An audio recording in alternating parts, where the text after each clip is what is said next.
didatangi. Selanjutnya Bapak dan Ibu, kita akan mendengarkan sedikit tausiah dari Bapak Hernandez Aswan. Kepada Bapak kami persilakan untuk memberikan tausiah dan kami mohon bantuannya juga Bapak. Setelah memberi tausiah tadi ditutup dengan pembacaan doa.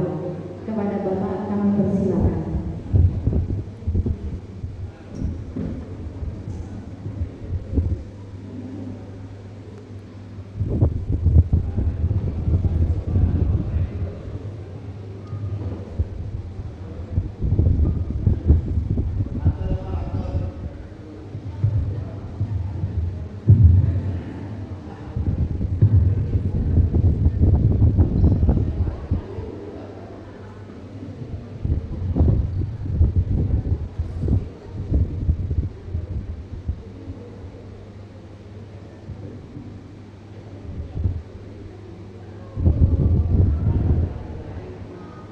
Bismillahirrahmanirrahim.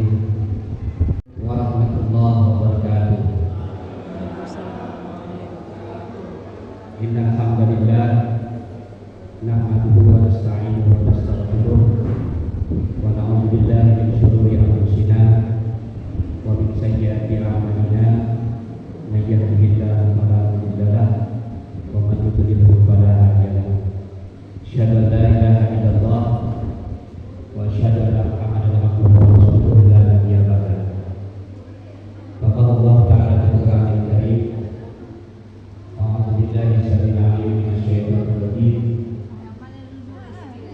Ya ayyuhalladzina amanu kutiba 'alaikumus syiyam Pak Ismoro dan Ibu Ayah Ibu Berdian. Yang saya hormati Kepala SD SMP Al-Qaeda, yang saya hormati tamu undangan, pengurus komite dan tidak salah dari SD, SMP dan SMK, serta Bapak Ibu guru baik dari SD, SMP maupun SMK. Bapak Ibu yang kami hormati, saya sebetulnya ragu-ragu kemarin disuruh Pak Usman tadi tausiah. Saya pikir apa yang tausiah ini? Jadi kalau tausiah sama-sama kawan ini susah juga biasanya. Tapi dapat kepada keluarganya, para sahabatnya dan orang-orang yang senantiasa mengikuti acara beliau hingga yaumil akhir nanti. Sekarang kita sudah memasuki tanggal 18 Syawal. Berarti sudah di pertengahan. Nah, jadi kembali lagi tadi itu, ulama-ulama salaf zaman dahulu itu tidak merasa tidak ada kepastian. Sehingga apa? Kepastian yang kedua adalah, ketidakpastian yang kedua adalah apakah amal-amal kita yang kita kerjakan di bulan Ramadan itu diterima oleh Allah atau tidak. Itu kan kita tidak tahu. Oleh karena itu mereka berdoa itu 6 bulan penuh. Apa doa mereka? Supaya mereka amal-amal yang dikerjakannya itu diterima oleh Allah Subhanahu wa Ta'ala.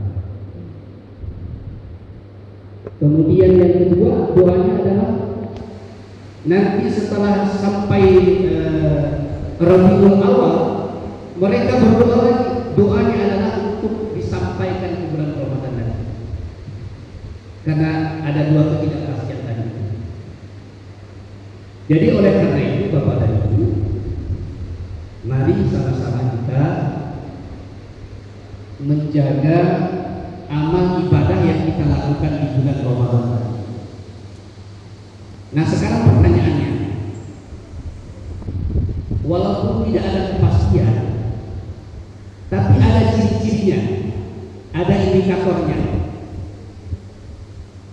Indikator amal ibadah seseorang yang dilakukannya di amal itu diterima oleh Allah, ciri-cirinya adalah kebaikan-kebaikan yang dilakukannya di bulan Ramadan itu berkelanjutan.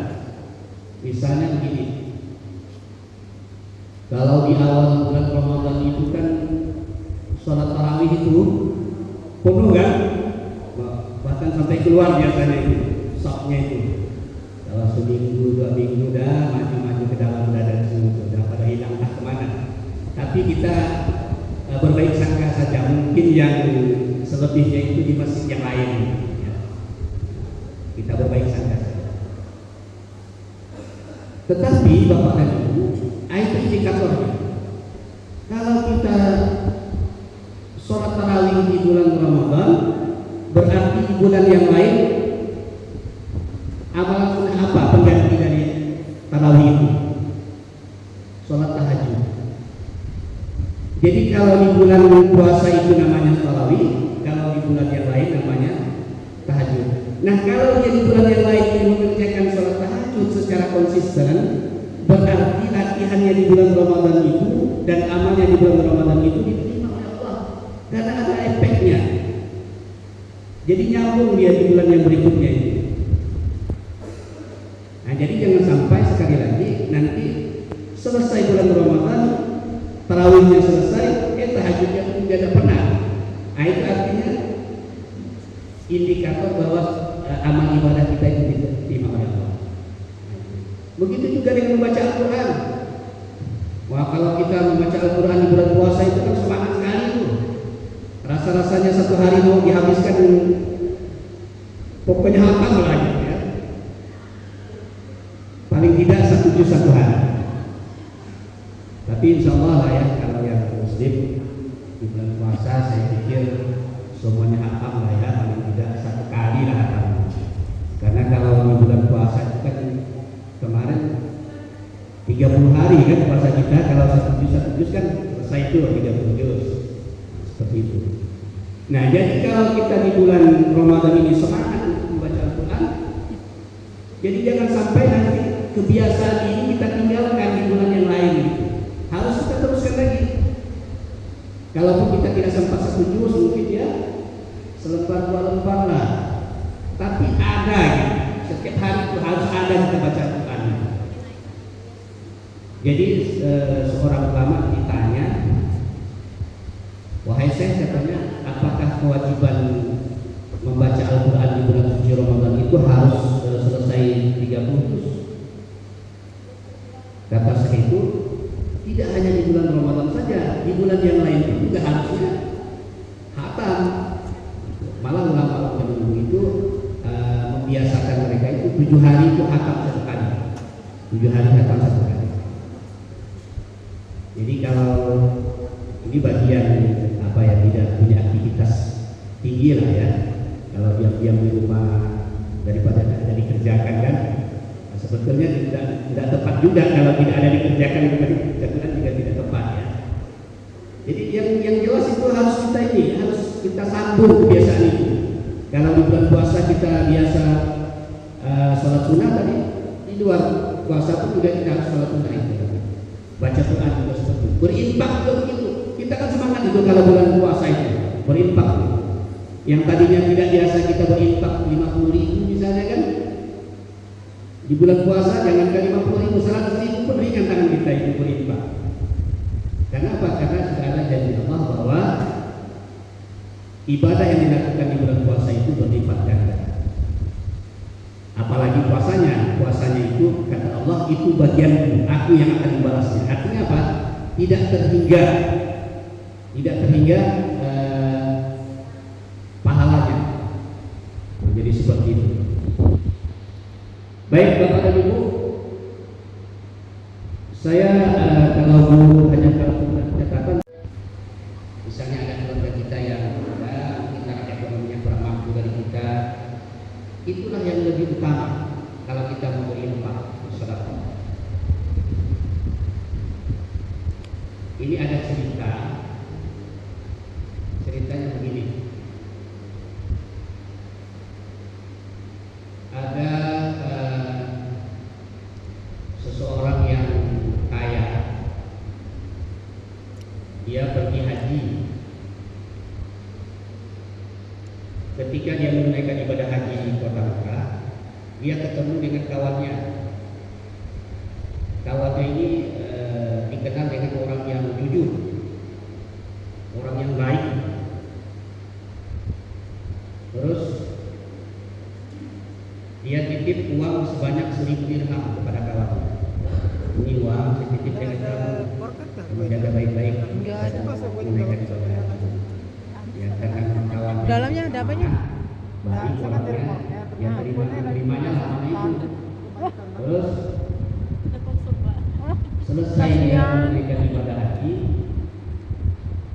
lalu dia mencari kawannya tadi yang diamanati uang 1.000 dirham. Dicari ke sana kemari, tidak ketemu. Ternyata informasinya kawannya itu meninggal. Astagfirullahaladzim. Lalu dia berpikir kalau begitu dia mau ketemu dengan ahli warisnya. Ketemu dengan ahli warisnya, tanya satu. Ternyata tidak ada yang tahu di mana uang itu disimpan. Lalu bingung dia, mana lagi pencarinya. Terus dia ketemu dengan seorang ulama yang terkemuka. Dia pergi kepada seorang ulama yang terkemuka, dia minta saran, minta nasihat. Bagaimana sebaiknya saya ini? Kata ulama tadi, kalau sekarang kita mungkin sudah disuruh ke rukun, ya. Tidak boleh gitu. Kata ulama tadi, begini saja, kamu ke sumur Zamzam, kamu panggil dia itu. Kalau dia itu ahli surga, katanya, dia akan jawab. Karena ulama dia yakin ya, karena ulama kan tidak bohong ya. Kecuali kalau yang ulama setengah-setengah yang belajar ya kan. Jadi pergilah dia ke Zamzam itu, dipanggil namanya sebulan, mana uang saya? Ternyata tidak ada jawaban. Lalu dia kembali lagi kepada ulama itu. Dia itu tanya, ya saya sudah ke Zamzam saya tapi tidak ada jawaban nih. Gimana nih? Kalau begitu kamu ke Yaman. Memaafkan manusia dan suka berbuat baik. Jadi Bapak dan Ibu, orang yang baik itu adalah apabila orang itu berlaku tidak baik dengan kita, tapi kita tetap memperlakukannya dengan baik. Itu orang yang baik. Misalnya dia paling benci dengan kita, tapi kita tetap sabar. Yang ingin sangat untuk menyampaikan sebuah salam tadi sudah terpenuhi, semuanya ada di situ. Semoga tausiah tadi membuka hati dan pikiran kita sehingga kita bisa menjalankan apa yang menjadi kewajiban kita sebagai umat yang beragama Islam dengan baik dan benar.